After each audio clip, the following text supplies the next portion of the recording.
বন্ধুরা সবাইকে আসসালামু আলাইকুম। বন্ধুরা সবাই কেমন আছেন? আশা করি সবাই ভালো আছেন। আজ আমি আপনাদেরকে কিছু 4K ওয়ালপেপারের সাথে পরিচয় করাবো, যে ওয়ালপেপারগুলো আপনার ফোনে সেট করে আপনার বন্ধুদেরকে অবাক করে দিতে পারবেন। তাছাড়া আপনার ফোনকে আরও বেশি স্মার্ট দেখাতে পারে। তো এই ওয়ালপেপারগুলো কীভাবে সেট করবেন জানতে চাইলে দেখতে থাকুন টেক ডক্টর, সাথে আছে মোবারক। চলুন শুরু করা যাক।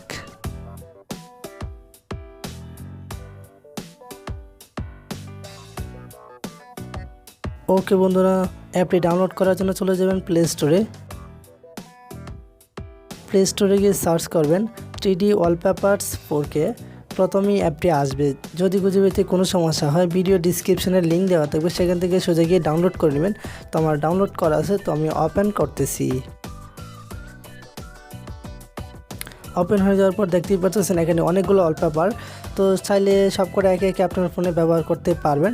তো এখান থেকে আমি একটি ওয়ালপেপার আমার ফোনে সেট করব। তো সেট করার জন্য যে ওয়ালপেপারটি সেট করবেন সেই ওয়ালপেপারে ক্লিক করবেন। ক্লিক করার পর সেট বাটনে ক্লিক করবেন। সেট বাটনে ক্লিক করার পর একটি গ্যালারি আইকন আসবে। তো গ্যালারি আইকনে ক্লিক করবেন। গ্যালারি আইকনে ক্লিক করার পর আপনার ফোনে এই ওয়ালপেপারটি সিলেক্ট হয়ে যাবে।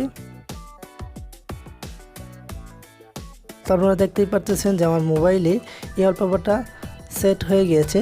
তো এভাবে চাইলে আপনারা সবকটা ওয়ালপেপারই ব্যবহার করতে পারবেন। আই হোপ ভিডিওটি ভালো লেগেছে। যদি ভালো লেগে থাকে লাইক করবেন, কমেন্ট করবেন, বন্ধুদের সাথে শেয়ার করবেন। তাছাড়া আপনি যদি আমাদের চ্যানেলে নতুন দর্শক হয়ে থাকেন, প্লিজ সাবস্ক্রাইব করবেন এরকম আরও নতুন নতুন ভিডিও দেখার জন্য। ধন্যবাদ আমার এই ভিডিওটি পুরোপুরি দেখার জন্য।